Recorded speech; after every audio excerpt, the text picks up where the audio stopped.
Hello and welcome to the Nutritionist webinar. My name is Marianne Fessenden. I serve as Academic Liaison for Agriculture Modeling and Training Systems, and I'm your American host for the Nutritionist webinar series. Welcome and thank you for attending. These monthly webinars are intended to provide access to technical seminars on a range of topics delivered by nationally recognized speakers. The series is a unique three-language presentation held in English, Portuguese, and Spanish. These seminars are held the second Wednesday of the month at 6 p.m. UTC or Eastern Daylight Time in the U.S. A complete recording of archived webinars as well as the question and answer session for each will be available on the 3R Lab and AMTS websites. Hosted by AMTS in the United States, noted nutritionists will present in English while Marcelo Hens Ramos from 3R Lab simultaneously translates into Portuguese for Brazil and Paula Torrido translates into Spanish for Argentina. There will be a post-presentation question and answer period during which listeners can submit questions through me or Marcelo and Paula. During the presentation, we will break twice to conduct audience polls, the results of which will be discussed during the question and answer period. Today, we're hearing a presentation by Tom Tylutki. Tom was raised on a 65-cow dairy farm in eastern New York State. He attended Cornell University where he received his BSc in Animal Science in 1990, MS in 2004, and PhD later than 2004.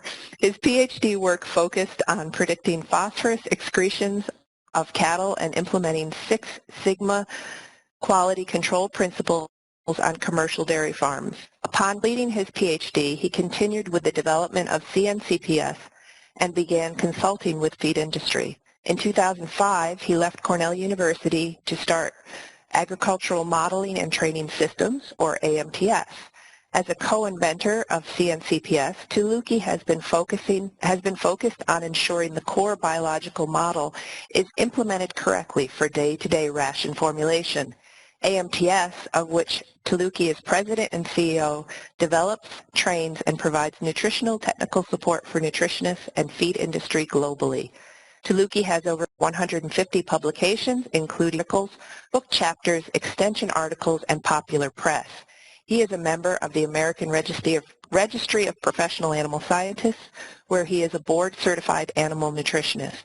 In addition to AMTS, Tylutki is a partner in a 650-cow dairy in New York State. His wife, Bonnie, is a veterinarian, and they have 2 children. They live near Ithaca, New York. Now we will proceed with Tom's presentation. I have been granted control. Good afternoon, good evening, good morning, wherever anybody is in the world. Looking at the list of attendees that we have so far from the U.S., I see some names that humble me seeing them on this list, and I will try not to single out any of them. I hope everyone's having a wonderful, well, for us, spring here in central New York. We actually have had our first thunderstorm of the year. I wish it would just warm up and things could turn green instead of still having snow on the ground. So I was tasked with a subject of implementing the science, and this is a very difficult task to accomplish, and as you'll see, we actually end up coming back talking more about the basics of formulation. As we go through this, any pictures that you see, I've taken in my travels around the world, with the exception of one, which was taken by a client of ours. I think that you'll see there's some I've run across. No matter what we talk about, at the end of the day, the judge of anything we do, science-wise, nutrition-wise, management-wise, is the cow herself. This is a very, she's the one who controls everything for us and ends up telling us who makes the right decisions.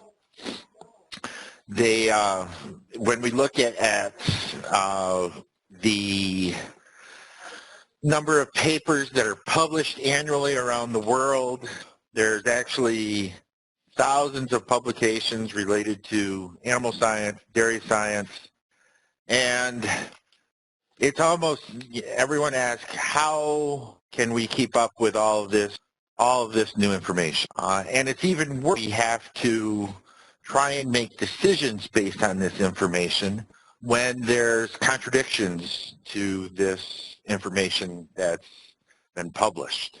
Well, the very simple answer to that is it's not possible. I myself try very hard to try and keep up with 2 or 3 journals, but become quickly frustrated with the amount of new information that comes out every month.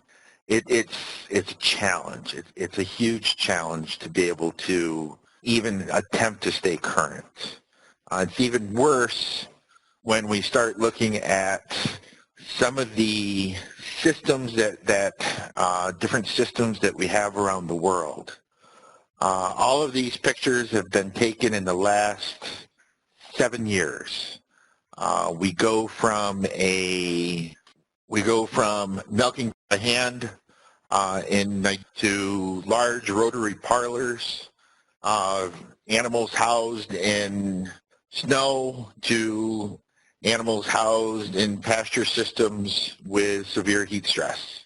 Feeding systems still done by horse, or bunk silo management where there's massive amounts of loss, or labor done by hand. Globally, we have a very, very diverse set of systems that we deal with. Not only are we very diverse, we're economically challenged. This is going to become more prevalent, especially for the people in the EU with no more quota system. We require large amounts of capital, which in some countries is difficult and very expensive to come by. And then we add in the different objectives of the dairy producers or the feedlot producers or anyone that actually owns and manages the operation. We look at it from a dairy perspective. We can go from low cost to producers who focus primarily on maximizing milk volume or maximizing component yield or maximize cow health. And then we have all this variance in what ingredients are available in local geographical areas, animal genetics, which we get into local breeds to crossbreeding. It's phenomenal the variance that exists. The environment itself, to go from having to deal with severe cold stress to severe heat stress, or even as simple as the availability of good, clean drinking water for the cows, and then overall management. So it's extremely difficult to try and pull all of this new science, all of this information together and have it be applicable under various circumstances in our industry. And it's always, should we chase the latest information or do we focus on the basics? The latest is always the most exciting thing. It's always exciting to say, let's go formulate for amino acids for this group. But the boring basics is where we really need to focus our attention as an industry. There's a lot of things that we see on farm that by doing simple improvements we can have drastic results before we worry about the latest and greatest publication or anything. And this, I'm going to go through, the next few slides are things that I do when I go on a farm. And this first one is, I always have fun with. And people that I've gone on farm with, especially when they have to translate for me, after the third or fourth farm, they'll begin with, "Do you have any questions, Tom?" And I'll just smile because they know that this is the first question I have. Where does the farm owner see this business in 1 year, 5 years, 10 years? What are their goals?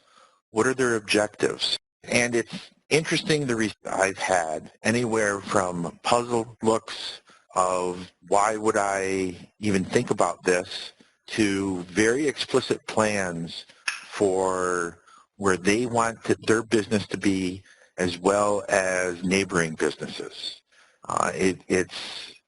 It's always a great thing to begin to understand how the producer views his own business, and that helps me look very closely at where we can make changes. And then I've developed a list of 20 questions that, as we go through these, the answers to questions will be posted, or the reasons why I ask these questions will be posted on the website along with the video. In none of these will you see that I'm asking the normal question: how much milk are you making? Or anything production related like that.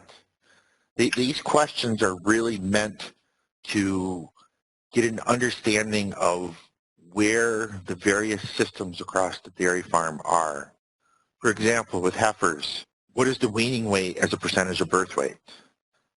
And I'll say this: we have the objective now of wanting double birth weight by 7 to 8 weeks of age. That gives us great indications of the management and nutrition of those young calves. For every 100 calves born, how many are still alive at 90 days of age?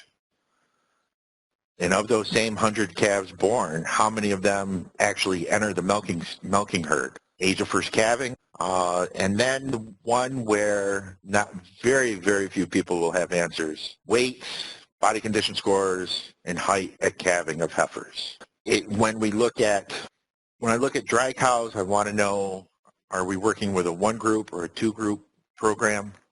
How many days dry by lactation number?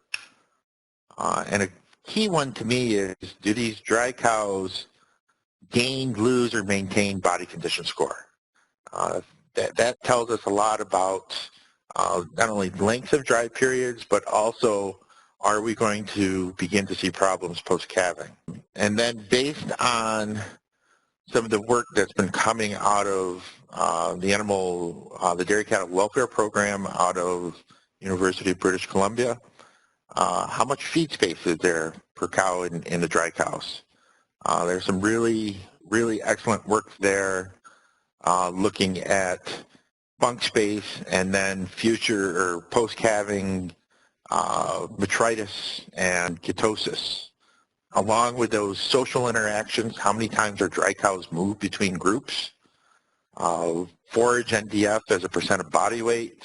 Are we looking at high-filled diets or not high-filled diets? And then from the mineral status, both DCAD and how many grams of calcium are fed. Lactating herd, the 3 biggest areas that I want information on are dry matter intakes by pen, the weight at calving of cows. I'm going to come back to this here shortly.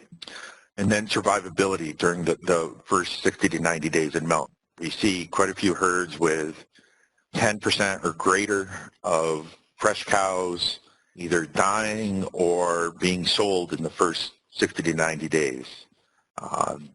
That begins to isolate where we begin looking for potential problems. And then again, this social interaction, feed bunk space per cow, and that relates to eating time and resting time based on a compilation of research that at the Minor Institute has been doing, and then some modeling of that information that I've been doing with. And another one is a feed management program used on the farm. Be that in the U.S. we have several options, including things like FeedWatch, TMR Tracker, Easy Feed. There's a host of others. And this may seem an odd ask, but we have to remember that these farms are going through a lot of feed, and typically when you hear reports of people complaining about shrink, it's not shrink as they like to think it is, of birds, wind, or whatever.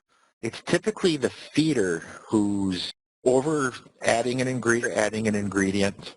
And not only is this an economic concern and an environmental concern, but it's also a concern about what do cows crave. Cows crave consistency.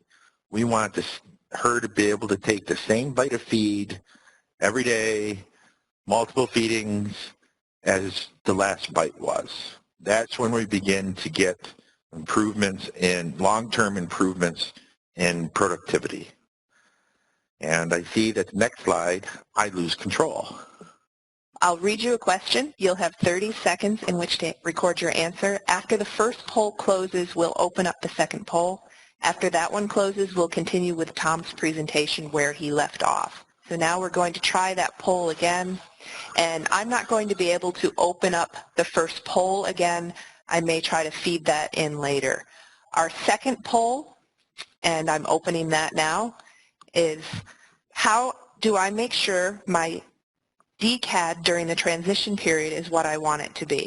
A, to the lab and ask for DCAD results and monitor urine pH. B, I monitor urine pH. C, if cows are not showing problems after calving, my DCAD is right. D, I look at the cows, they will tell me. And E, I don't balance for DCAD. So the poll is closing, and Tom back control, and we'll proceed with his presentation. So this whole issue of feed and feed volume on farms, just doing some very quick calculations.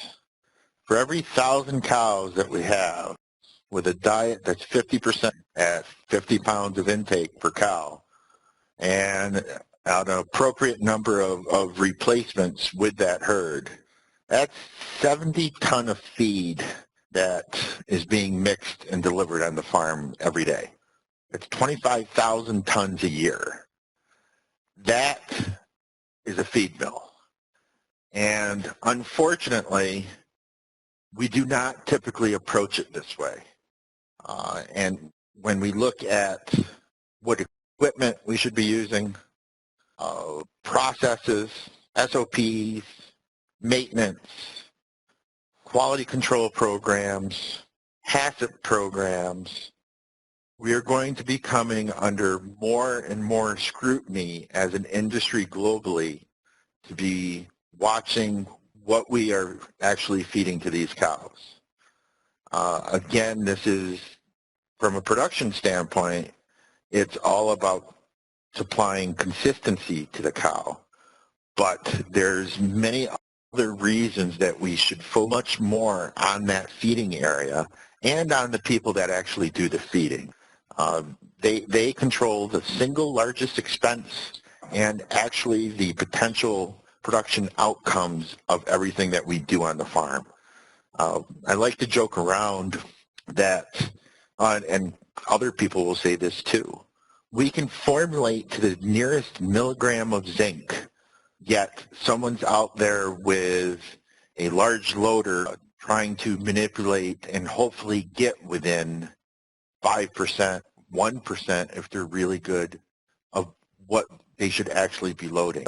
This is an opportunity for us, I believe, in the industry to focus more on this area, because let's put this in perspective. People don't think about this. I did, again, some quick calculations where I calculated the energy metabolism per unit of body weight. And I started with, at the time, what was my body weight. This is obviously a couple years old. Just for maintenance, I should 25 kcals per kilo of body weight. Everyone likes to look at athletes. So if we look at someone who, a marathon runner, 43 kcals. Several years ago, I saw some data where they put data loggers on professional soccer players, and using some activity calculations, they would go through about 60 kcals per unit of body weight. So that's a 600 kilo cow under thermoneutral giving 40 liters of milk. 100. Ladies and gentlemen, these animals are what I like to call uber athletes.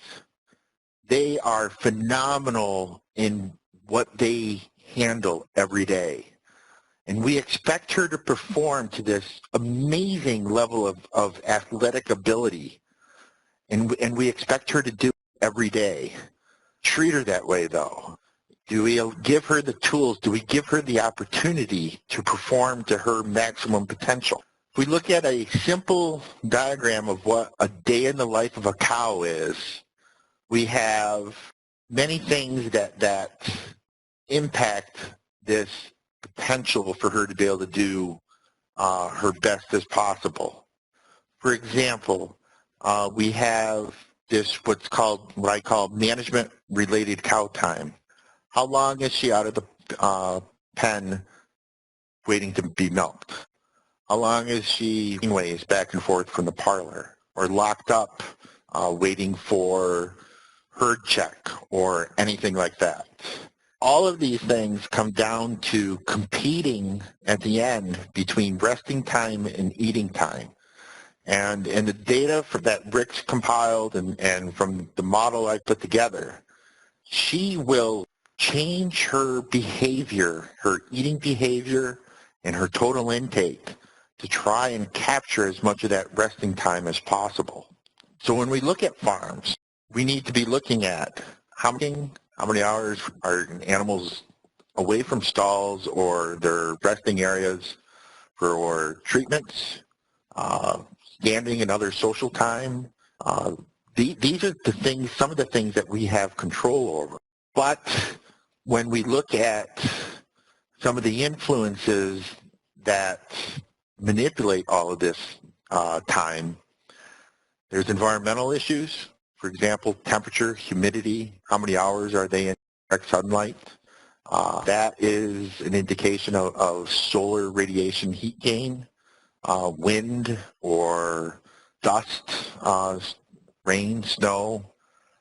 There's management things we can do to address some of these issues, but a lot of them, they're pretty limited in our ability to really address.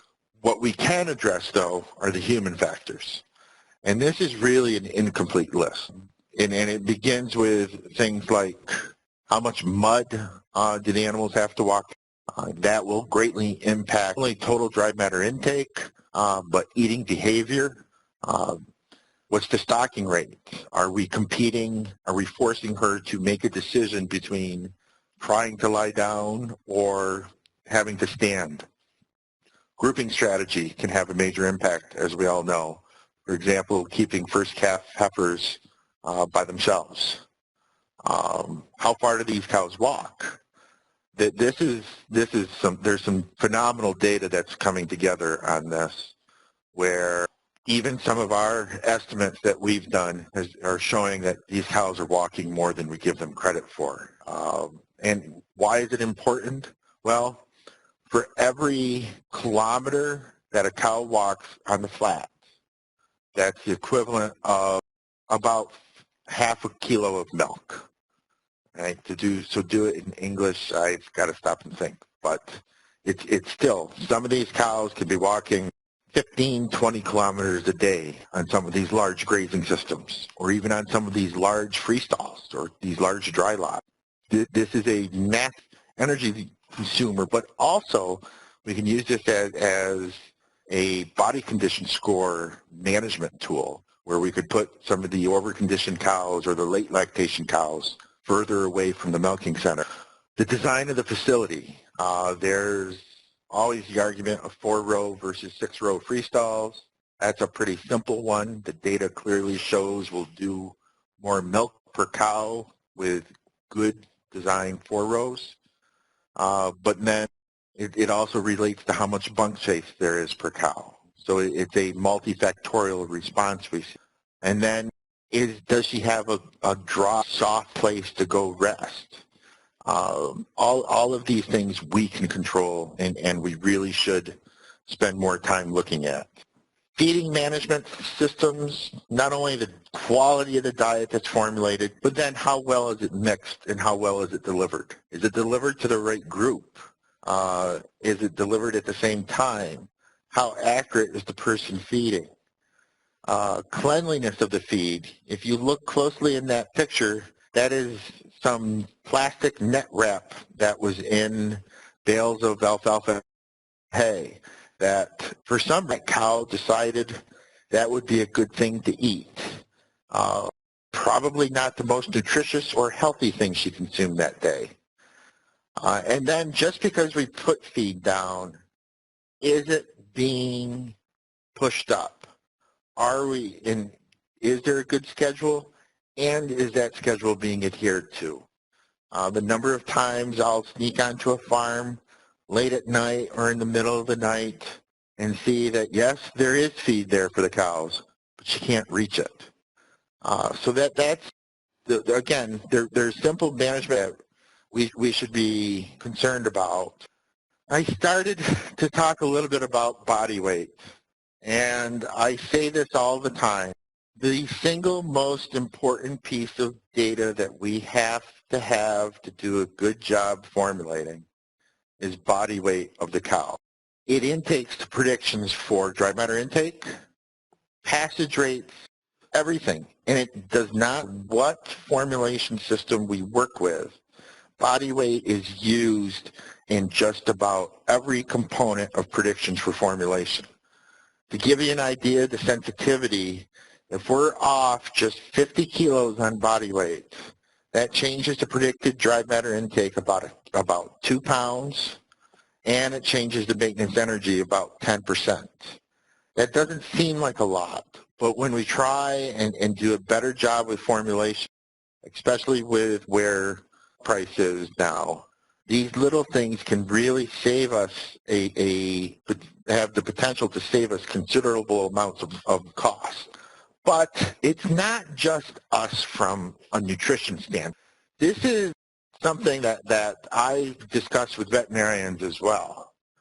As we continue to become under more pressure for antibiotic use, antibiotic residues, this is a very large issue as well. For example, if we take an antibiotic that has a concentration of 200 per mil, and the dosage rate will say is 5 mg per kg of body weight. And if we always assume that body weight of that cow is 600 kilos, we would give her 15 mils of this antibiotic. But if she was actually 650 kilos, we actually gave her 8% less than what she should have received. Now that may not seem like a lot, but it could very well be enough where we have a failure to the treatment, where we have to then treat her for a longer period of time. Now, what does that do potentially to increasing resistance? What does that also do to residue times? Most of these drug residues are based on what they recommend for the treatment time, and if we start changing that, we don't necessarily know what the answer is.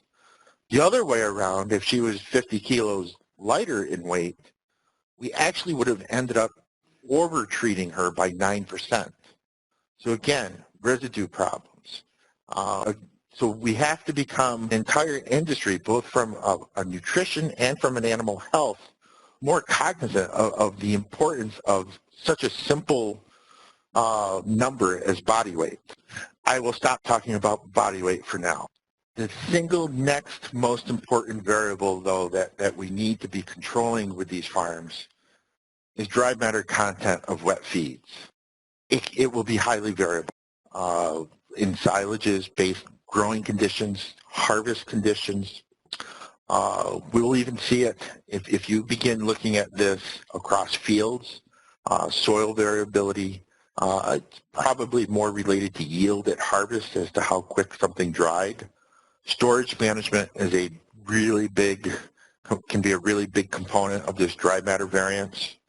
I went back to some data from my PhD where I sampled at harvest. We sampled every load of corn silage that went into this one bunk silo. So I had 1,000 samples. So I had some pretty good stats on what the variability was of it going in. And across all of that, the standard deviation of dry matter was 1.7 units. That doesn't sound very big, but again, that would be mixed across the whole pile. I've seen others where that variability that standard deviation has been over 5 points. So it's very simple, and if we do some economic modeling of this, controlling this has an extremely large return on it.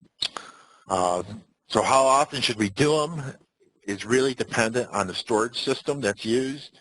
If we're dealing with bags of silage, we may have to do them, depending on the farm, multiple times a day, because each load that went into the bag can vary. Bunks and piles really depends on how it was filled and what the crop is. But just to give you an idea, this is a calculation that I'll do every night, looking at how many samples we should collect. Just a simple sample size calculator based on the standard deviation of whatever component we want to look at, and then that L term is how close to the actual value do we want to be. So if we look at that with some different standard deviations and how close do we want to be, we begin to see that with a standard deviation of 2 units, and if we want to be within half a point of the actual dry matter, we actually have to do 63 samples. So that basically means if we were looking at this in a pile of corn silage, at least once a week. If we want to be closer, now we're suddenly talking 5 samples a week to try and control dry matter. And as you can see, it's pretty easy. As standard deviation goes higher, the number of samples we have to collect goes up corresponding to that. It's a pretty simple thing to consider, that if we want to really control cost and improve performance on any production animal, be doing dry matters more frequent. When we look at the actual formulations, the number one limiting nutrient that we have in cattle is energy. Energy is by far driving us in terms of any productive response.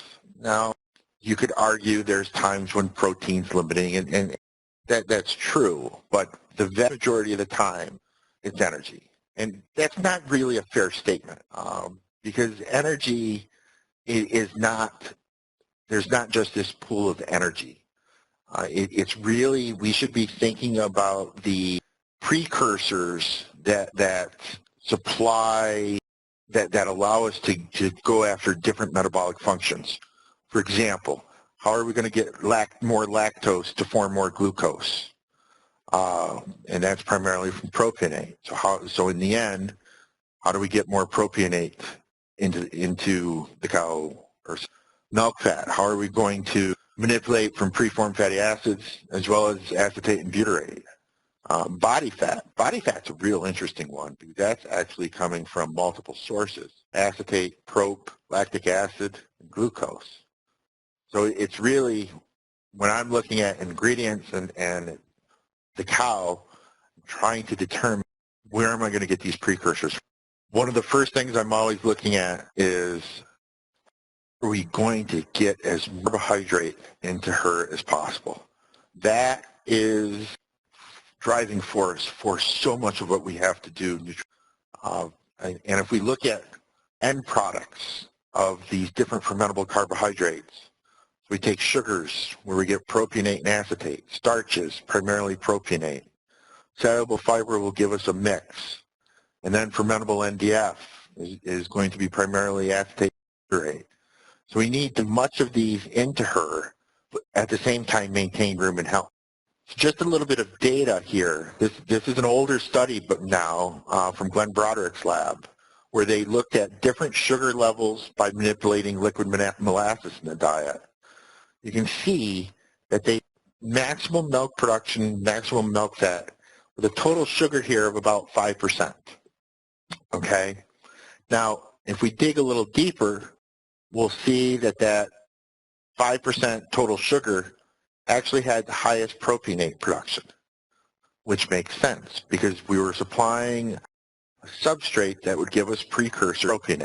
So again, it goes back to the correct fermentable carbs to give us the different end products to achieve our desired objectives of increasing milk fat. You notice the acetate's higher in this one as well. Starch is a pretty important nutrient that we supply the rumen, but it actually gives us a very difficult challenge, really describe this correctly. Differences in type of starch. Are we talking corn versus wheat? Or even worse, sort of the genetics within each type. So differences within corn, for example, of prolamine contents. Then what do we do to process it? This little picture in the upper right is actually two glasses on my kitchen table, where the glass on the right is just plain ground corn mixed with about 3 tablespoons of water, and there's about a tablespoon of ground corn in there. The glass on the left, this one, is the same concentrations, about a tablespoon of corn and 3 tablespoons of water. But by process, it has a completely different reaction when it's mixed with water. It goes from being hydrophobic to hydrophilic. It actually absorbed all the water and made almost instant polenta. So we can manipulate what we can do with starch greatly by processing, storage. And I'm not going to go much further into this because Randy Shaver will talk more about starch in an upcoming webinar. But I will address this one. There's a group out there that claims really doesn't matter if it's fermented in the rumen or if it's intestinally digested, because in the end, the cow is still getting glucose. But that goes back to our end products and where these various end products are used by the cow. A paper from Chris Reynolds, who's a glucose, he's an energy metabolism expert. Typically what we see in these cows where we have greater intestinal digestive absorption of glucose, we don't see it in milk production. We actually see that more and more of that glucose is utilized by mesenteric and omental fat deposits, and it's being used for fat metabolism. So we have a completely different end product and end use than if that was absorbed as propionate, which would go to glucose to lactose. So there's a lot of interesting dynamics here that we need to consider, especially when we're looking at starch.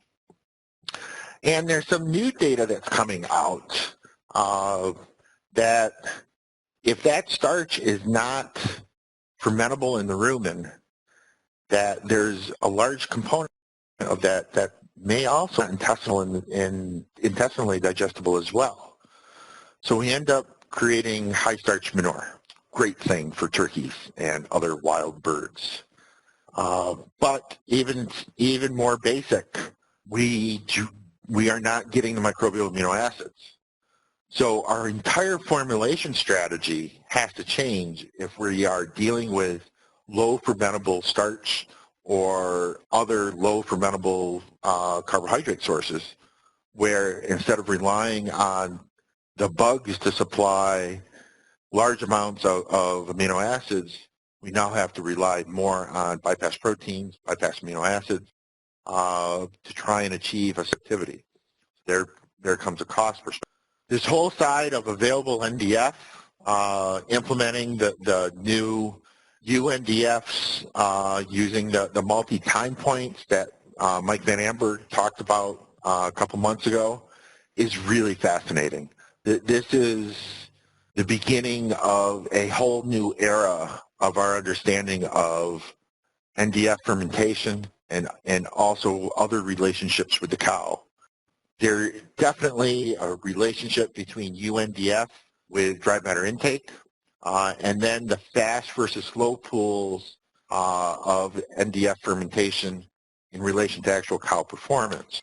So I think Mike might have showed this graph a couple months ago, but this is from the Minor Institute, and it's just 2 cows that were fed each of the different diets. So we have a low forage, conventional corn silage, high forage, and then low versus high BMR.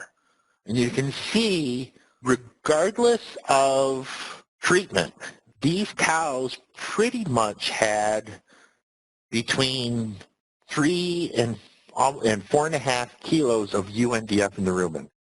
So it's almost as if these cows have either rumen capacity or rumen requirement to have so much UNDF.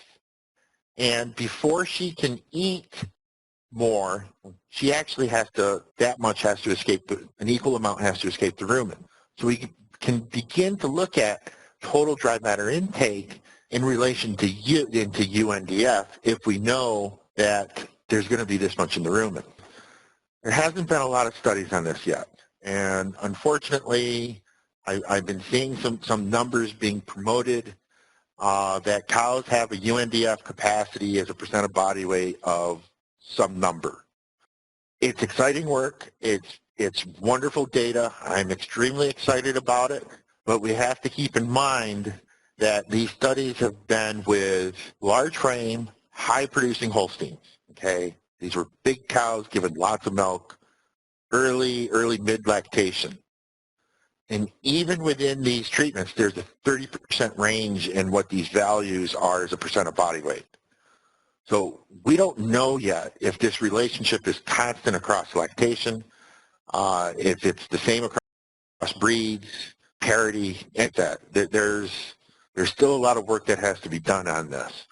But it really, I'm using it now as an index within a herd of, I know these cows right now are consuming this diet that is supplying 2,300 grams of UNDF.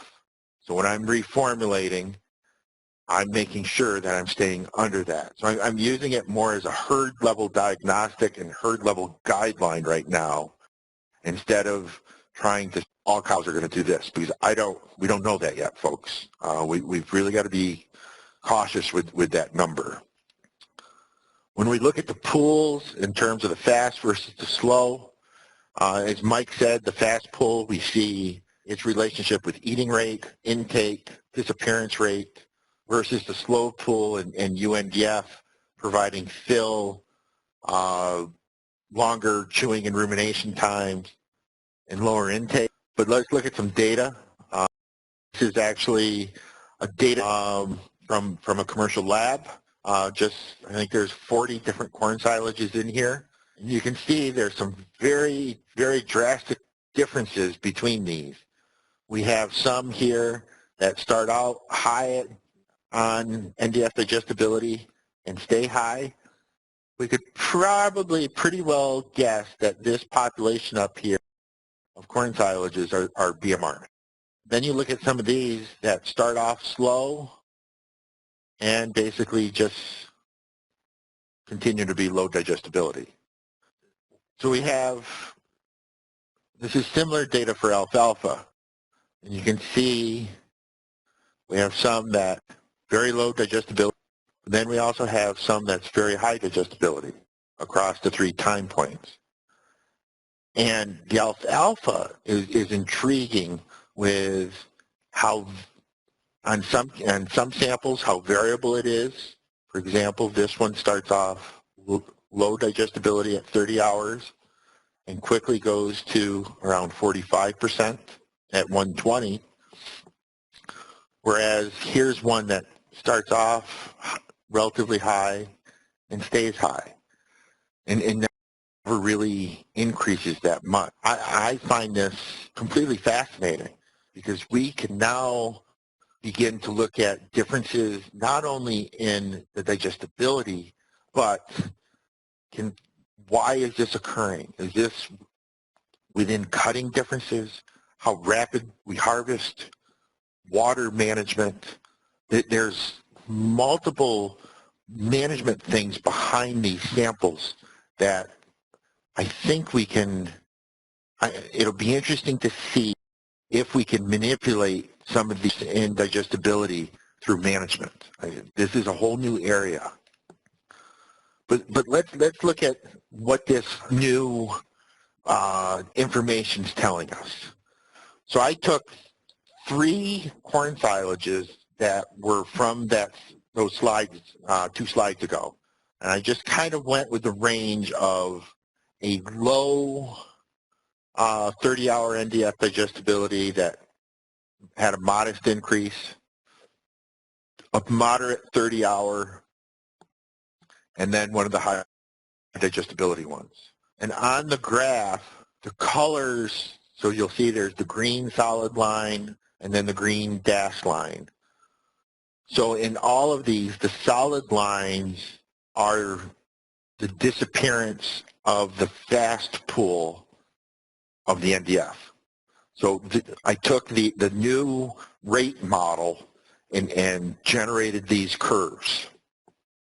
And that pulls apart the Ndf into not only being overall digestible Ndf, but we can clearly see that there's different pools, the fast pool and the slow pool. So if we look at not only the size, but how different the behavior in terms of how long these different pools stay in the rumen, really gives us an opportunity to look at what forage should we feed to what group of cows. So we begin to look at not only total dry matter intake in relation to U, but then also allocation of different forages based on their Ndf disappearance kinetics. So if we look at just 2 of the silages from this previous graph, silage 1 has a relatively small fast pool and a pretty high slow pool and high UNDF. So we would expect that silage to give us lower dry matter intake, and since it's less fermentable, less microbial yield. So in that case, maybe substituting some of that corn silage with a good fermentable fiber, like soy hulls, could actually give us a combined increased intake and increased productivity. Silage 3 had a very rapid fast pool and a small slow pool. So that silage would give us, we would expect, a higher dry matter intake, more microbial yield, typically higher production, everything that we would typically expect to see from feeding a BMR corn silage. But at that point, now could inventory, or how much of that corn silage do we have on the farm, become the limiting factor as to how much of it we could feed? Or are we going to run out and be forced to go to something lower in digestibility versus could we allocate it to specific groups to get the maximum response on a higher quality forage? Some new data that is, to me, even more fascinating.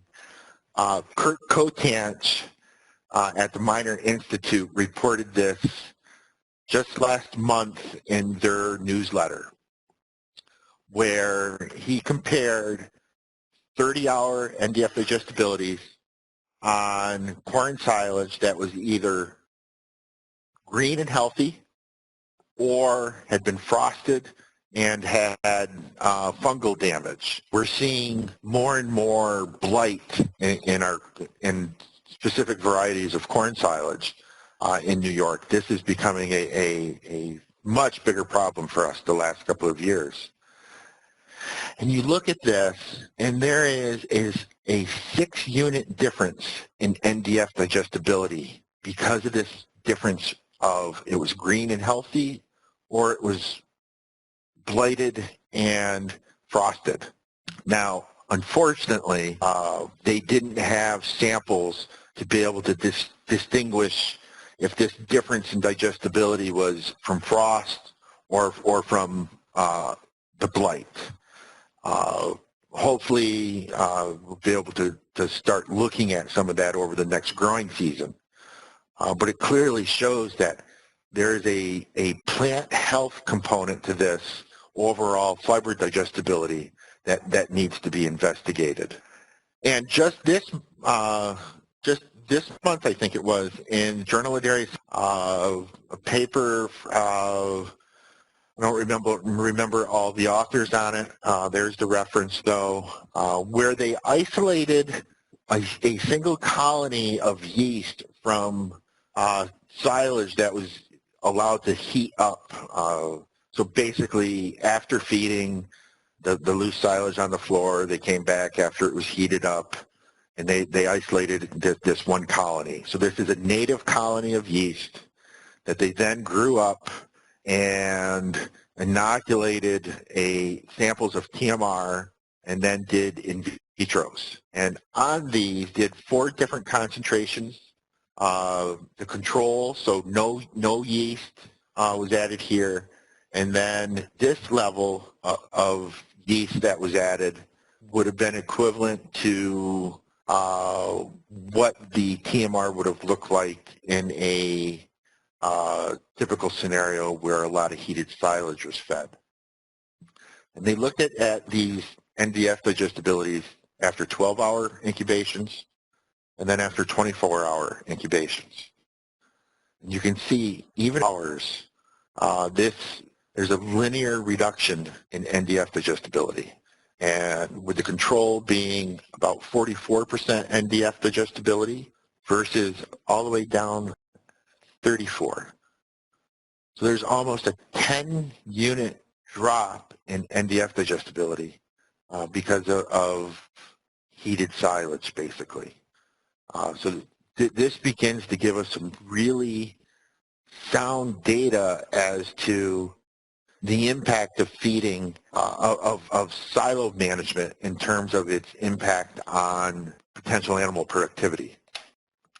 Okay, we're going to do our second set of polls. This polling, Tom very thoroughly covered dry matter intake, and the next thing he's going to talk about is protein and amino acids. So the next 2 polls will test both your retention, how much foreknowledge you have of amino acids. So we're going to start with a poll on dry matter intake. The question is how often I monitor my dry matter intake at the pen on the farm. Answer A, every day. We know how much was delivered and weigh leftovers. We do dry matter for 3 days in a row and have dry matter intake by pen. Answer B, I know how much they are feeding, 5% left over. If I do the calculations, I know the dry matter intake. C, every week we have a protocol to weigh leftovers and have dry matter intake. And D, I know average milk, and if I divide by 1.5, I will have dry matter intake. And E, we don't monitor dry matter intake. Now we will go to poll 4. Amino acids in the cow. A, we balance for metabolizable protein, lysine and methionine. B, we balance for MP acids, waiting for more data. C, we balance for MP, not amino acids. Amino acids are expensive. D, we balance for MP, not amino acids. We don't see a benefit to that yet. And E, we don't balance for amino acids. So that ends our polling sessions. After we finish with Tom's presentation, We will take some questions and answers. Tom has some more to deliver yet. And after a little bit, we will also discuss the results from the polling. So at the end of Tom's presentation, don't go away. So let's jump to protein. I love these slides, again, out of Glenn Broderick's lab. And in these treatments range dietary crude protein from 13.5 to 19.4%. You can see there was no difference in milk nitrogen, but when we look at this closer, there is cold nitrogen, all urinary nitrogen. Crude protein, folks, is meaningless. We have to abandon the concept of crude protein. These cows are, if they don't need that nitrogen, they're just going to pee it away. Let's look at it this way. We should be talking about nitrogen requirements and amino acids. If we look at the nitrogen requirements of the cow, she herself doesn't have nitrogen requirements. It's the bugs that require nitrogen. That's going to be a combination of NP, urea, and recycled nitrogen. Once we met the requirements for the rumen, any of that extra nitrogen is just an environmental cost. When we look at really what the bugs need within the CNCPS structure, we look at two pools of microbial populations right now. Those that ferment NFC, and they require ammonia, but they can use amino acids and peptides, and they're just lazy and will meet up to 2/3 of their requirements that way. Those that ferment fiber require ammonia. Now, there's also a pool that requires some branch chains, but we won't. If you want a really, really good book on rumen microbiology, and this goes through a lot of the background, actually, of the nitrogen requirements for the rumen in the CNCPS, it's Jim Russell's book. Here's the link for it, and the wonderful thing about it is it's free. You can just download the PDF. I think it's a book that everyone should have within our industry. So that pulls us to amino acids. We're really just in the stages of understanding amino acids beyond just production responses. Talking with producers and nutritionists that formulate with amino acids, we're seeing decreased subclinical disease, especially in the fresh cow. There's some really wonderful data on that.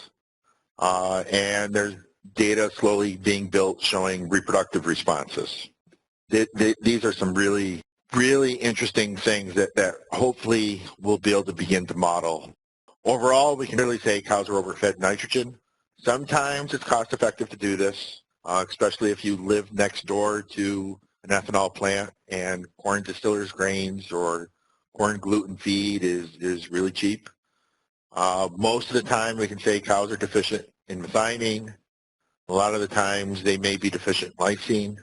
Heifers and feedlot cattle, we're almost always overfeeding nitrogen and amino acids. We're almost always limited by energy intake on these animals. And the NRC, the 2001, overestimates MP supply. Here's a paper that just came out where they looked at dietary protein level and rumen-protected amino acid supplementation. I'm not showing you any of the amino acid data here because there's some interpretation in the results that I don't agree with. But if we look at their treatments, AMTS by the NRC, the control at basically 0 grams of MP balance at 15.5% protein, and then a deficient MP diet predicted to be negative 281 grams. They saw no differences in intake, milk yield, milk components, nothing. What they did see was an increase in urinary nitrogen of about 69 grams. And when you look at 66 grams difference in intake, 69 grams in urinary nitrogen, there we go. That extra nitrogen, those cows just excreted. And they saw lower PUNs and lower as well. So it's pretty, we can, with all the data that's been pulled together the last couple of years, we can clearly, easily say that the NRC MP side is off. Continuing with amino acids, though, this is some of the new thinking. If we look at monogastric nutritionists and ask them to talk about intake, they don't talk about intake the way that we as ruminant nutritionists do. Monogastrics always have talked about energy intake, and they for years have looked at and formulated for this relationship between amino acids and energy supply. Whereas we have typically, as ruminant nutritionists, talked about dry matter intake and have assumed that energy and protein metabolism are disconnected. That's not biologically correct. Energy and protein nutrition and metabolism are very tightly connected, very tightly regulated. So we are going to be looking more and more at these relationships between amino acids and energy. It gets a little tricky when we start talking about milk protein in a couple different ways. One is if we look at the relationship between milk protein concentration and milk volume, as you can see, there is no relationship. Whereas if we look at milk protein yield and milk volume, it's a very strong relationship. You can almost consider that milk protein as a similar osmotic relationship to milk volume as milk lactose does, which kind of makes sense given the makeup of milk protein and its structures. Now, it's a little more confusing, though, for us in the industry is there's still milk processors by milk crude protein. And anything that we talk about out of the U.S., we're talking milk true protein. One of the big reasons that these processors are talking crude protein is that most of them are milk powder producers. It's milk crude protein's the international standard for powder, and that's what's used to meet guaranteed levels for protein in milk powder. So since we know that there's a strong relationship between milk protein yield, milk true protein yield, and milk volume, what we have to try to do is be thinking about milk true protein and how we maximize milk true protein yield, and then recognize that to get to some of the levels of crude protein that some of the processors want, have to feed more RDP and waste nitrogen, but that's one of the games that is being forced upon us. Other parts of the world where we are more cheese-based, we want true protein because we want the casein. So that brings us to looking at some of these new numbers of amino acids to energy relationship. This slide is from Van Amberg. I don't remember if he showed this a couple months ago, but it's basically looking at two different methods of evaluating this relationship between, in this case, methionine for mCal of Me, either looking at it in terms of MP methionine, which is on the left axis, for the efficiency of MP methionine use. You can see that right about here, where they're very close and where they cross, gives us this relationship of to maximize milk true protein yield, we should be looking at between 1.1 and 1.15 grams of methionine per mCal of Me. So the new recommendations that we're telling people to look at how to maximize milk protein yield is methionine 1.1 to 1.5 and 2.9 to 3 grams per mCal of Me.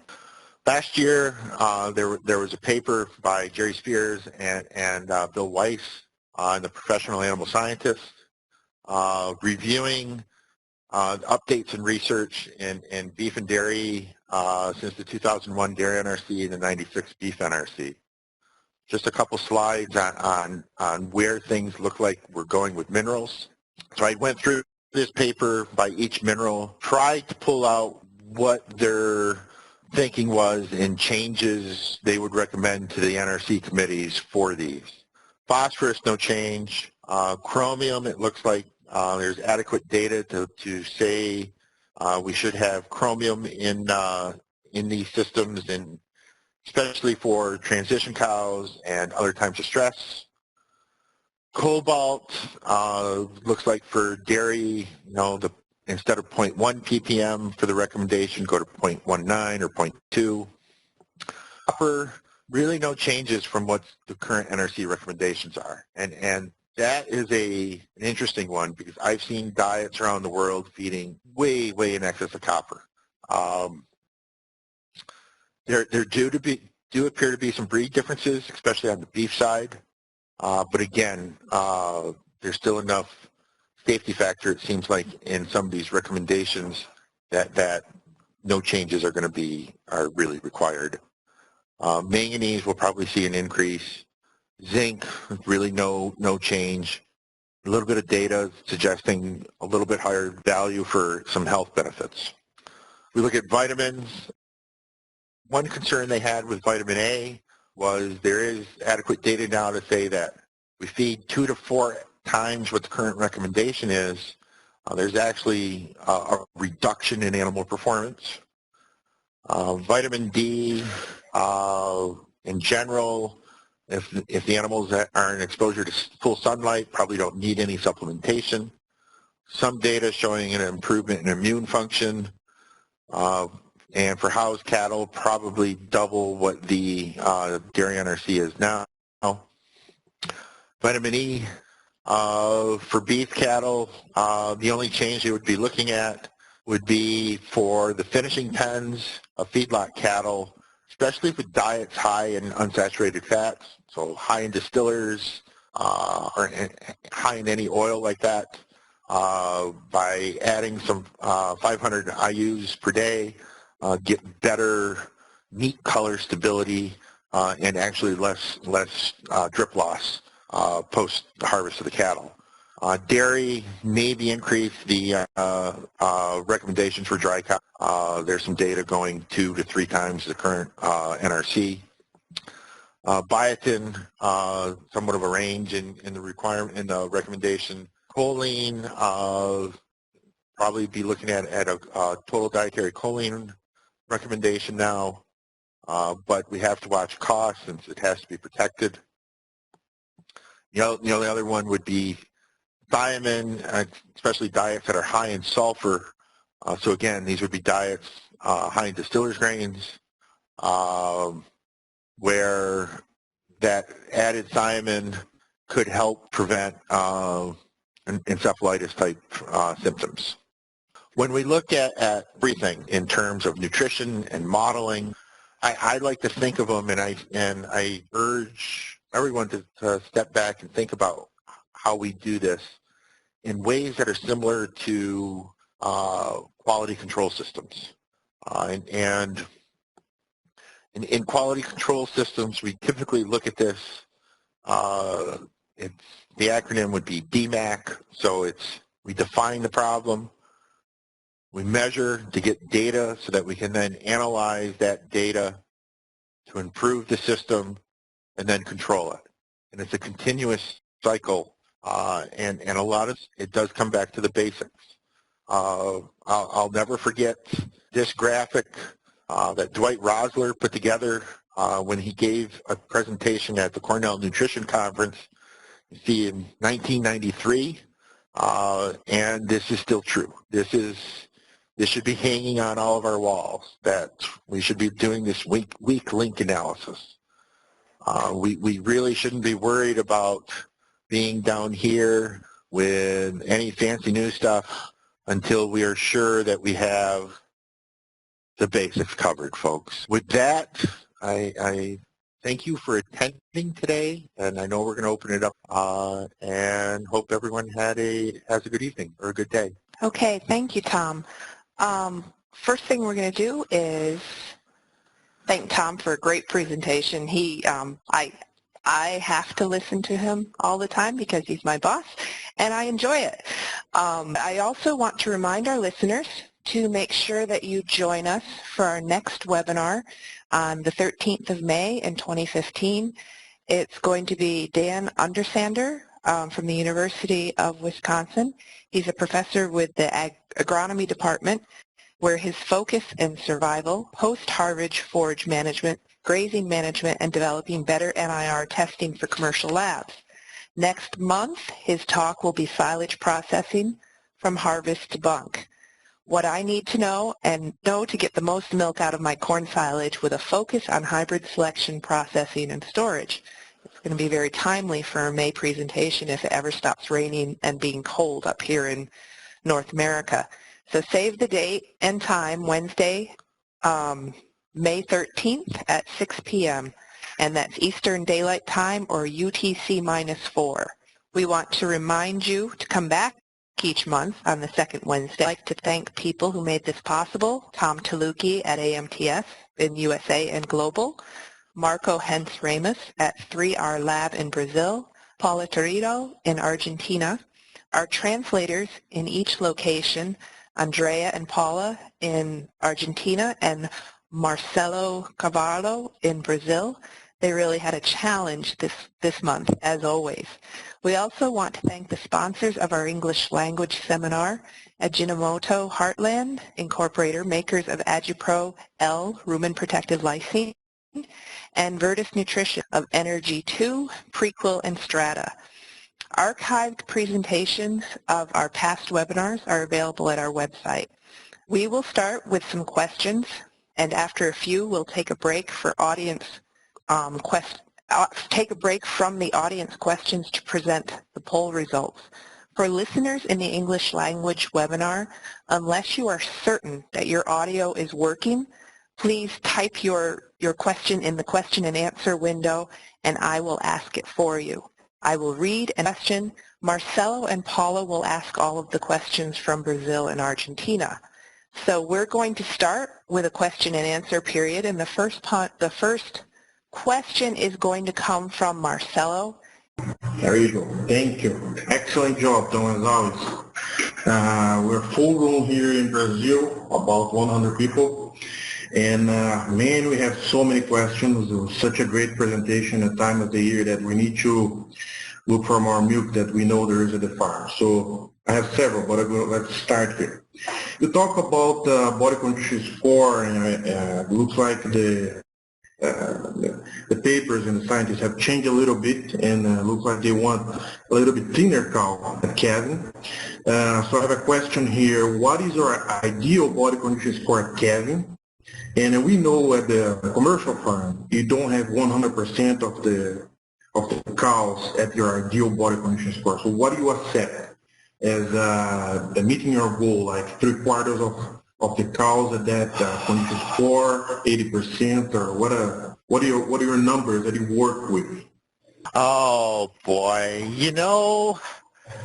maybe questions like that we should wait until next month, Marcelo. I actually do not do a lot of body condition scoring, but my goal is to see these cows like 3 1/4. I don't like seeing them much above 3 1/4 as dry cows.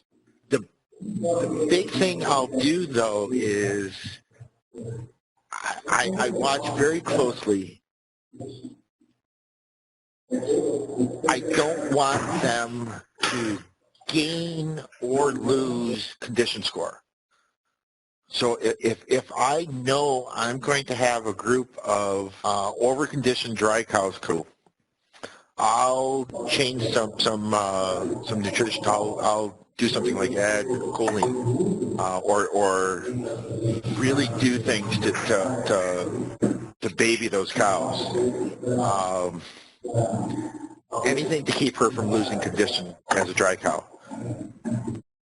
If I'm seeing more than if I cannot achieve at least 80% of my dry cows in my desired, 3 to 3.25 body condition score range, I'm back and making some changes to the lactating diet. I don't like fat dry cows. They scare me more than anything else. Okay, Marcelo, I'm going to follow up with a question from Paula now. Thanks, Tom, for the presentation. It was great, very interesting. I have my first question from Marco, and he's asking, what is the best way to get body weight before diet formulation? I think if you cannot weight the cow. Okay.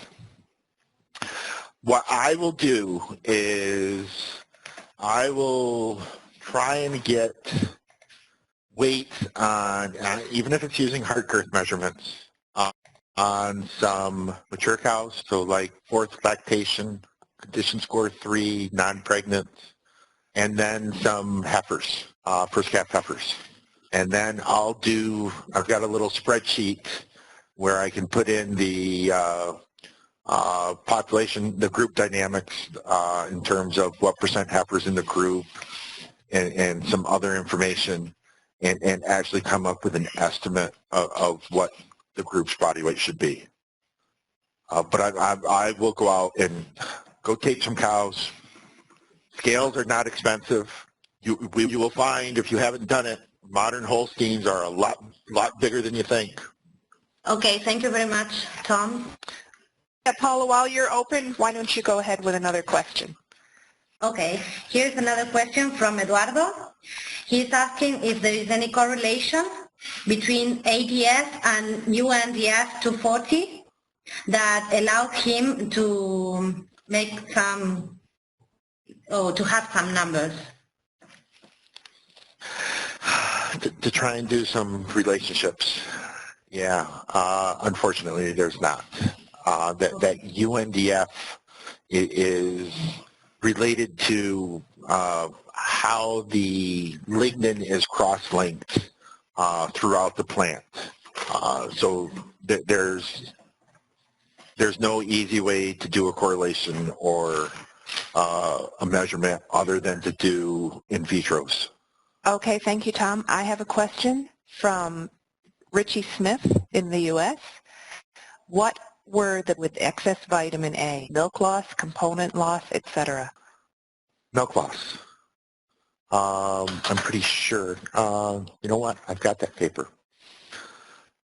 Let me find the paper. Questions? Well, there was a question locally from Scott Crandall. If the data from minor on the frosted and blighted corn silage Ndf digestibility, if that was just the leaves or whole plant, and that was was harvested fresh, chopped up, and then they did the in vitros on. So the vitamin A level, that was actually done with feedlot cattle, where there were an interesting thing with that, with one of those studies was as they increased the vitamin A levels in the diets, they don't come out cleanly and say what the negative effects were, other than that increasing vitamin A was actually decreased overall in the liver, indicating that possibly a secondary vitamin E deficiency could occur when excess vitamin A is fed. So again, it comes into some of those interrelationships. Thanks, Tom. I'm going to go to a question from Paula. Julian is asking which management strategies we can do to maximize Ndf digestibility for forages from corn and from alfalfa. Oh, alfalfa is going to be one I think we need to do a lot of research yet. Harvest management, we don't know. That's just how new this is. We know that there's differences. Some of this we cannot control because of environment that the plant is grown under. We know there's some relationships with fertility, soil fertility, water management. I think we can manipulate some of this with crops under irrigation. I don't know what direction because there's some timing of when water is applied at various stages of growth that impact the degree of lignification.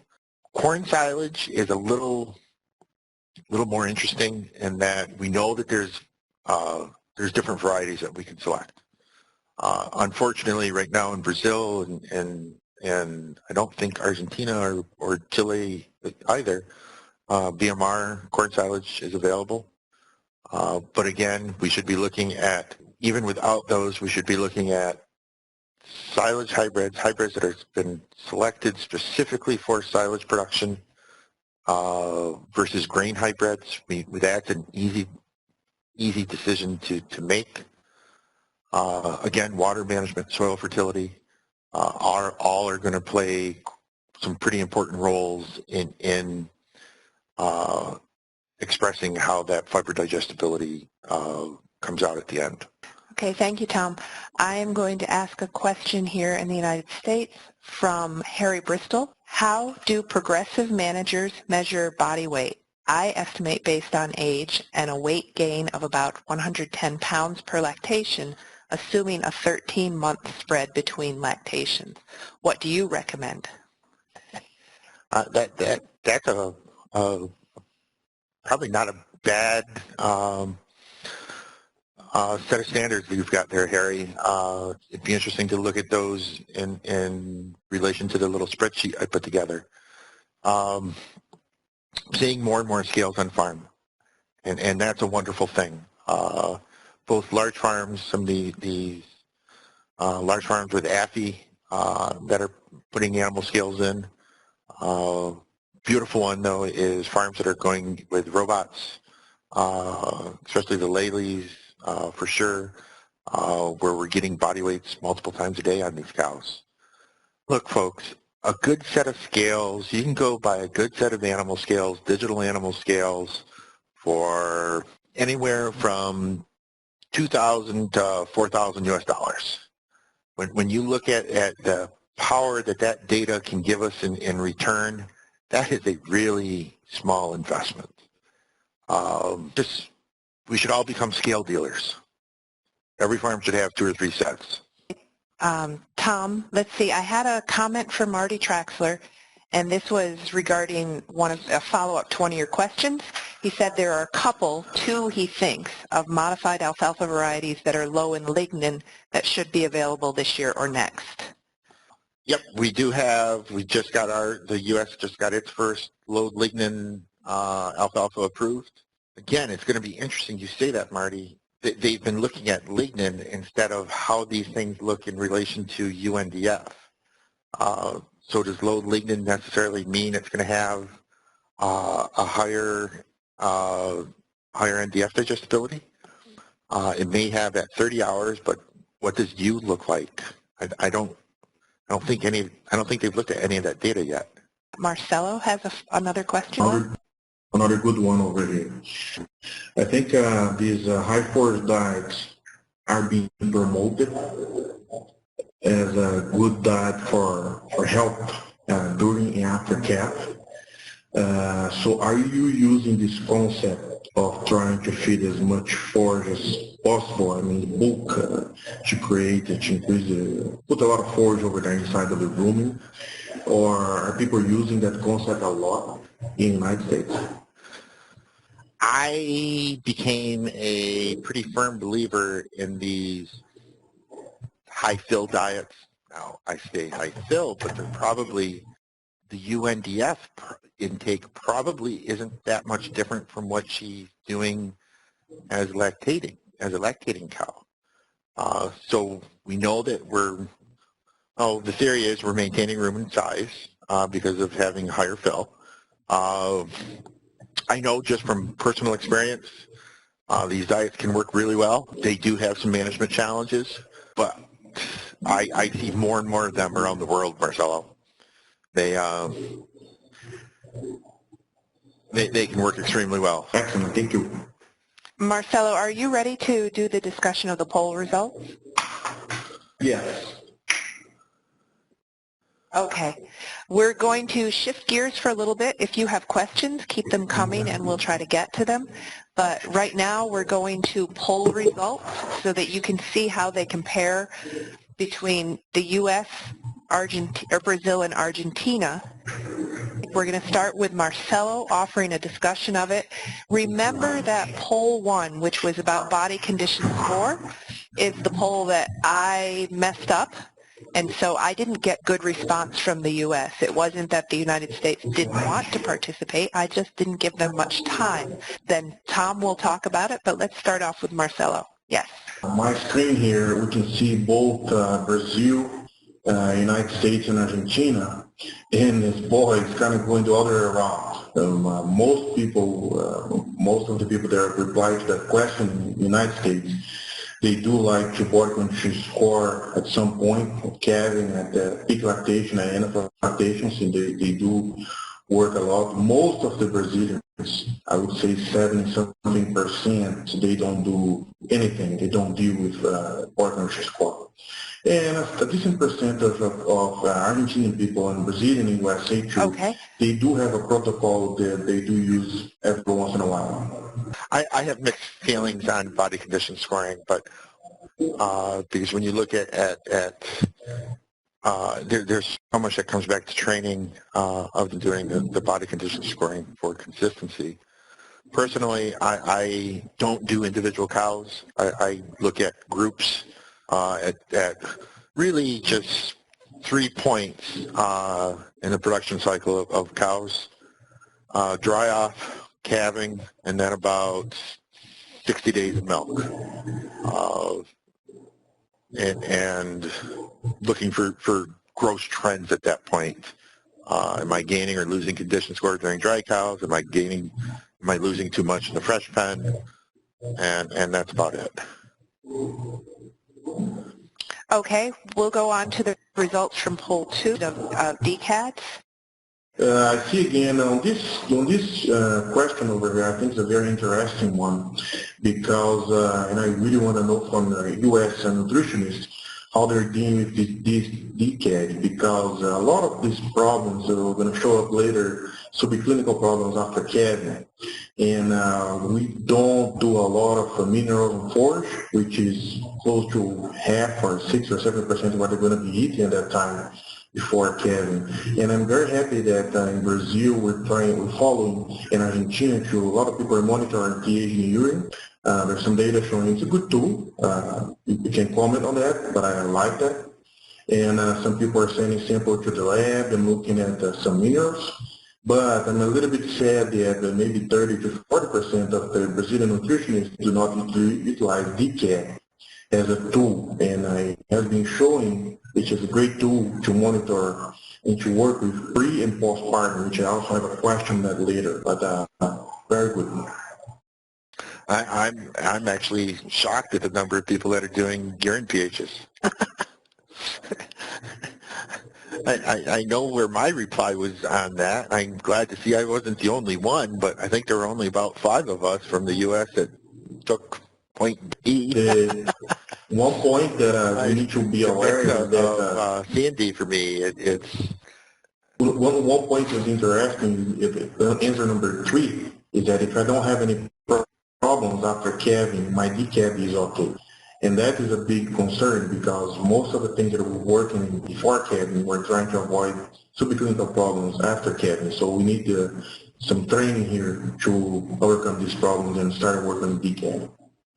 Well, but it's not just purely DCAD. Probably where I come in more of is you go through that meta-analysis that Ian Lane did how many years ago now, looking at DCAD as well as calcium intake. It's actually a multifactorial relationship. So I never look at DCAD by itself. I look at it in relation to overall calcium intake, how long those cows are in the pen.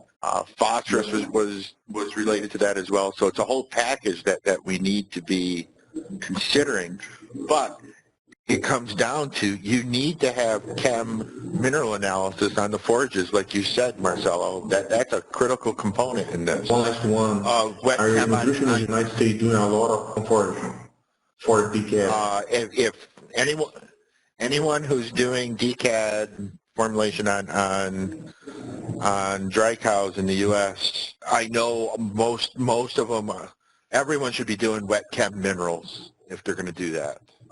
Especially with potassium, the calibrations on potassium are terrible. Dry matter intake. That's a clear picture that we see here in Brazil a lot, that when we talk about balancing diets, we're considering a certain amount of dry matter intake, and we've probably seen here half of the nutritionists do not have this number to work with. So that's a thing that we need to overcome. I see a lot of people from Argentina and USA, and maybe a little bit following trend here in Brazil too, that they offer some amount of feed and they consider a certain amount of leftover, and they consider that as dry matter intake, but we do know that we need to do the dry matter on that couple of days. But at least it's good. We're moving forward because a very important number. Do you have, I know you monitor that intake a lot of commercial farms that you work with, Tom, is that correct? Yes, intake is everything. Well, I shouldn't say that. Feed disappearance is everything, because there's, I don't know, any farm that can really measure dry matter intake. Because we don't know how much is wasted by the cows, depending on how there's so many management things to say that it's truly dry matter intake. You can get close. But it's a critical number to formulate around. We can't make decisions without knowing intakes. Excellent, I agree with that. Our final poll, and Marcelo, why don't you start off the discussion on this? That is not a surprise for us in Brazil.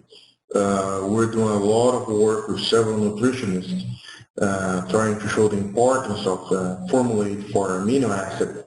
And we also have a question here, which pen we're going to do it later that you formulate for sure. Anyway, most of us here still do not even look at the metabolized protein, which is a very important variable to look at. And then we need to start talking about lysine and methionine, that we did a great job in our presentation showing good results, and didn't even start talking yet about the health issues.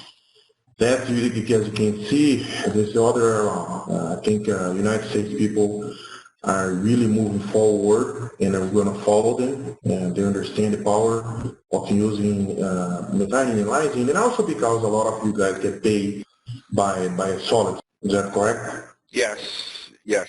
We are paid primarily on components. However, we know that there's typically milk volume responses along with it. Now I'm going to open up the mic for Paula. She has a question to follow up, and then we'll go back to questions. So if people in the United States or on the English language webinar have any questions, go ahead and either raise your hand and I'll acknowledge you if you are certain that your audio is working, or type it in the questions and I'll read it for you. Thanks. We're going to ask a question now with Paula from Argentina. Sebastian asked, based on how milk price is formed by industries, what do you think on amino acid balance? If this is the Sebastian I know, he knows my answer. Again, with regardless of how milk is priced, we can no longer look at amino acids as supplements. That the amino acid suppliers self-imposed many years ago. These are essential nutrients. And if we know we can get a milk volume and a milk component response by supplementing, formulating for amino acids, then we should be doing it. Now, furthermore, Marcelo made the comment about health, If I were to start with a farm on feeding amino acids, on formulating for amino acids, the two groups I would begin with would be the close-up dry cows and the fresh pen. There is overwhelming evidence that by doing that, we improve fresh cow health because of reductions in liver lipid content, and we improve milk components and milk volume.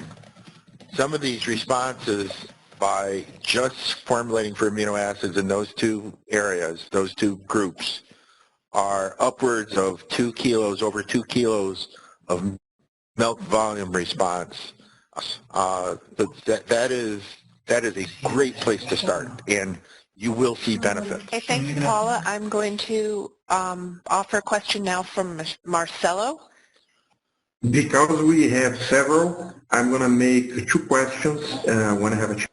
Okay. I think we have seen a lot of papers and people talking about using positive DCAD for lactating cows, trying to improve solids and maybe other things. Would you please comment on that? And another thing that's catching up and is growing very fast in Brazil is what's called Compost Barn. Do you have an experience? Is that growing fast also in the United States? And what do you think about this installation for the milk business? Is that good for health? What is your opinion? Okay, let me do the compost barns first. I personally don't have experience with them. From what I know of them, management has to be very high. Compost material needs to be aerated at least twice a day. It has to start with a good pack. I've heard mixed.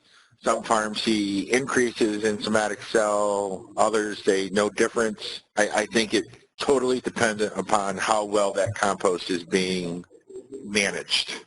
If a farm cannot dedicate that, they should not look at that because it could be a disaster.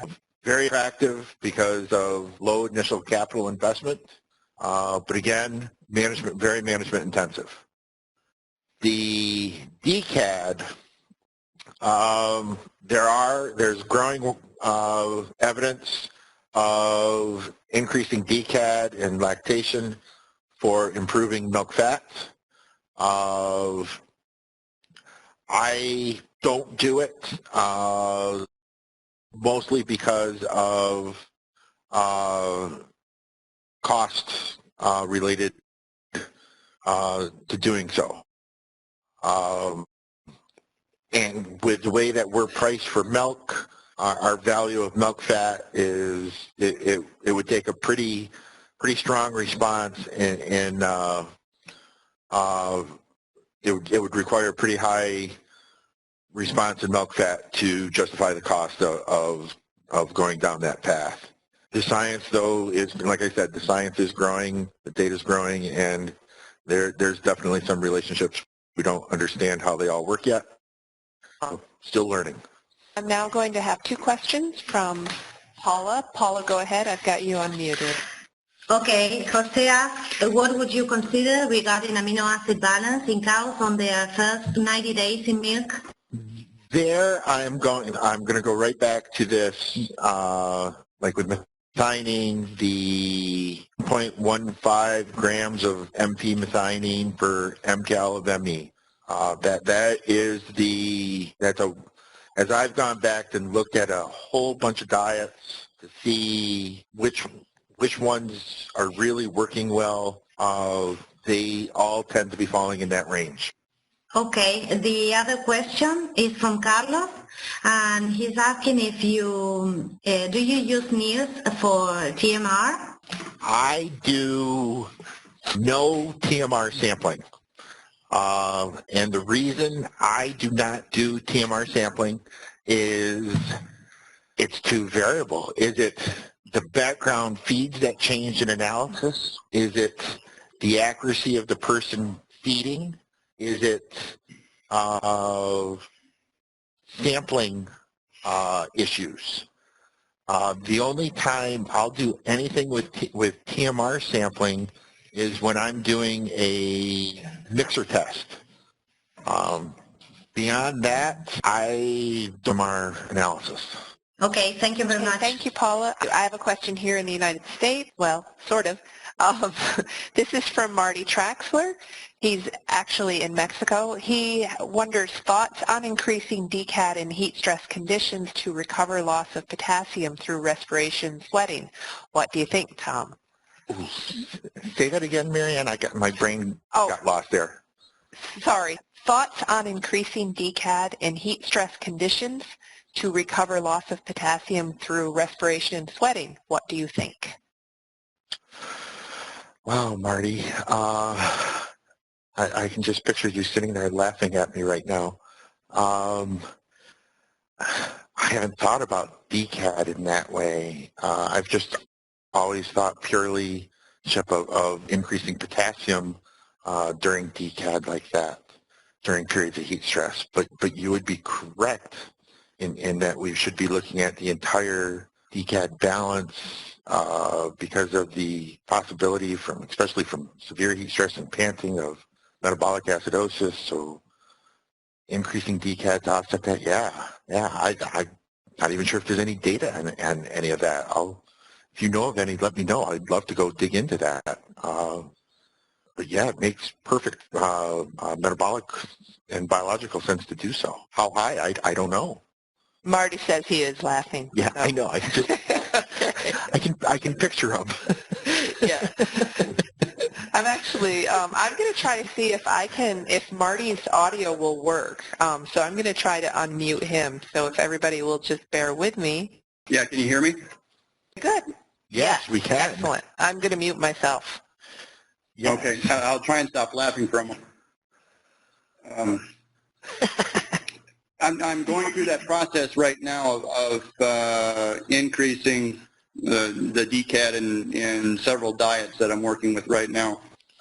I've been doing it for the past couple of years, and one of the comments I received today, we were discussing it, of whether we increase the level that we used last year or remain at the same. But the herd manager strongly felt that milk production did not decrease as much as it had in previous years, and the health of the cattle were much better last year than they were in previous years as well. And I'm adding between 120 and 150 grams of potassium bicarbonate into these diets to get the DCAD up around 350 at least. I think 400 would be better, but that becomes a cost issue. Yeah. I guess that's about the extent of the comments that I have right now. But the people down here feel that it is beneficial. We did it last year on 3 farms. We're going to do it again on the same 3 farms, and maybe look at on 1 or 2 more farms. Yeah, that's interesting, Marty. I'm actually looking at a. I'm going to send you a link. I was just doing some quick searching to see if there was anything, and found some data that actually showed that there was even possibly a negative response on milk fat by doing so. I don't know. It's kind of weird. Not a lot of data. All right. Thank you, Marty. Cool. I'm glad you were able to contribute. Are you good? Yeah, I guess the issue down here, we have a minimum of fat that we need to maintain, but we don't really get paid on fat content. So if it goes down a little bit, they're not so concerned about that. The most important thing is preventing the drop in milk production to a minimum compared to milk productions that we have right now. Some farms will go down 6, 7, 8 liters of milk during the summertime here. Yeah, no, so that. I think if you spend 40 cents of adding extra potassium and you can prevent milk drop by 2 liters or 1 liter even, you've paid for it. Well, there we go. I just found an abstract from, let's see, this is in Livestock Science. Out of Brazil, 2014 publication. They went as high as 500 milliequivalents per kilo using bicarb, and increasing DCAD results in greater dry matter intake and milk. Send you that link too. Okay. Thank you, Marty. Go ahead, Marty, while you're open. I guess I was just going to make the additional comment that there's probably two ways that you can add or increase the DCAD. One would be through sodium bicarbonate, which is going to, of course, increase the sodium. The other way would be with the addition of a potassium carbonate. Potassium is the largest mineral contained in milk, and so it's important to replace that mineral as well. And that gets expensive. Yes, it does. And that's why I stayed away from it. That's why I hesitated, because of the costs. Yeah. All right. Thank you, Marty. Thanks, Marty. I know Marcelo has some questions, so we'll open up the mic for Marcelo to ask. Go ahead, Marcelo. I think it's a great discussion. Two questions at one again, okay? Which group or which fan of lactating or dry or close-up cows that you do balance for amino acid no matter what?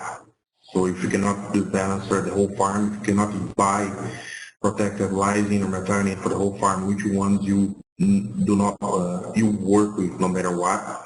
And how do you work with, you mentioned several times that we need to weigh cattle when you have like a 3-cross, like a Holstein Jersey cross, cows with different sizes at the farm. How you deal with that? Let's do that one first, because that's a funny answer. I run screaming. Crossbreeds are the bane of my existence, and trying to formulate. Anything with those little brown cows in them can be challenging. Scales, I'm just going to keep saying it, people. Scales are not expensive.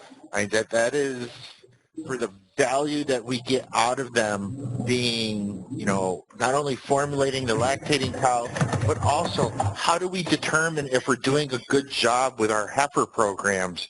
We don't have something like milk production to tell us roughly how well we're doing. Heifers, it'd be like going to a feedlot and them not knowing what cattle weighed. This is critical. Amino acids, if I had a limited supply, the two groups I would focus on always would be the close-up dry cows and the fresh cows. The carryover effects, all the data I've seen, and some of this goes back to the mid-90s, the carryover effects of getting these fresh cows really programmed to have higher, the data is very clear, and then the health data on the feeding, supplementing amino acids to close-up dry cows. It's just continues to be a growing body of evidence that we can have amazing results in fresh cow health, and then performance in early lactation, and then throughout the entire lactation will follow through. If Marcelo, if you don't have some of those slides, I can go find. I've got multiple slide sets with that data in it. That if anything, we can put them up as some addendum slide with the webinar on the website. We're going to wind out to our last question. Marcelo, 2 questions, and then we're going to try to wind up the webinar. Let's go. Well, I will only do 2 questions here, 2 at once. First one is on dry matter. What is the real frequency that U.S. farmers are doing dry matter? Once every 15 days, every 30 days, every 2 months on the forage? Are you guys using a lot of coaster or microwave? And how do you deal with the water that's still there, left over on the sample and is variable, maybe 5–10% of water? How do you use those coaster or dry matter if you're not sure about whatever left over water in there? Second question is, you consider 45% NDFD at 30 hours low number? That's a question because that's a really high number here for us. And when you have a low NDFD value for corn silage, let's speak on corn silage here, that's of course that we use a lot. Do you feed less because you feel you're going to have problems with dry matter intake? Do you adjust or you change your KDs when you formulate diets? That kind of question. Those are the two ones.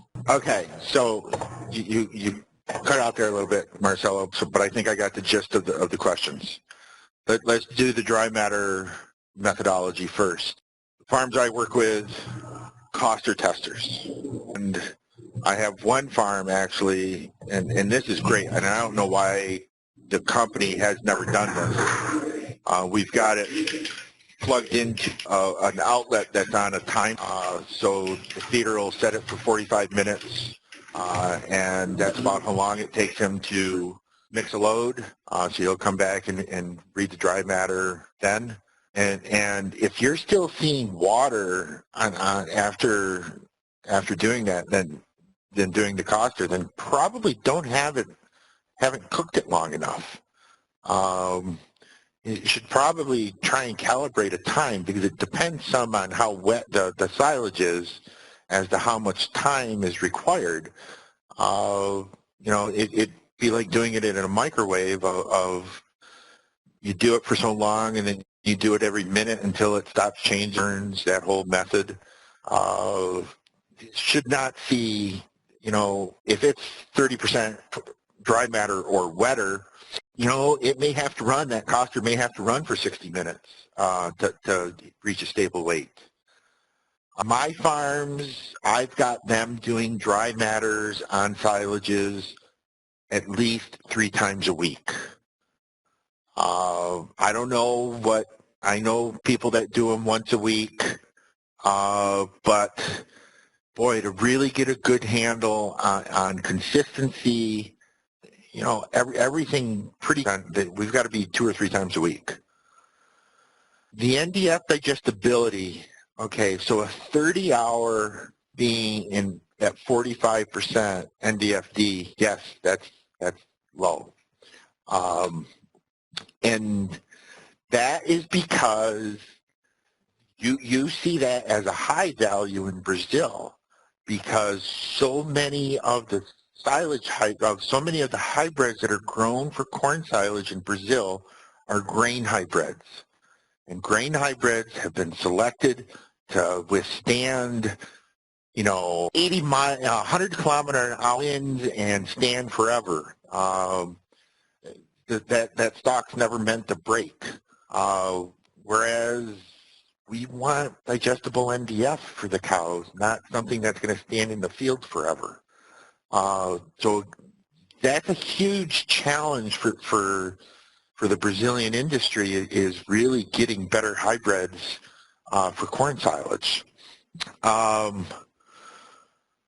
If I knew that I had this huge supply of corn silage that what I consider low in Ndf digestibility, yeah, I'm going to look at my formulation and maybe limit it. It'll depend somewhat on economics, but to try and bring something in that's higher in fiber digestibility. Every time I send samples in, I'm getting those Ndf digestibilities back. So every sample I get back, when I'm formulating with new rates. That's just part of what I do all the time. Okay, I think that will wind up our webinar for this month. I want to thank everybody again. I think we are really getting some good back and forth. Thank you, Tom, for a great presentation. Don't forget to join us next month when Dan Undersander from the University of Wisconsin joins us. And I'll unmute Marcelo's mic and Paula's mic so that they could say goodbye as well. We did a great job with Tom's presentation. It was awesome. It's a great opportunity for consultants to have Tom teaching them something and having the opportunity to ask him and discuss all the topics they already did. Hey, thank you, Paula. I think we're growing up on for facility. Okay. everybody ready to sign out? We're under. All right. Thank you, and Yep, I think we're goodbye. understanding more. Thank you, everyone. Bye. Thank you. Thank you. Bye.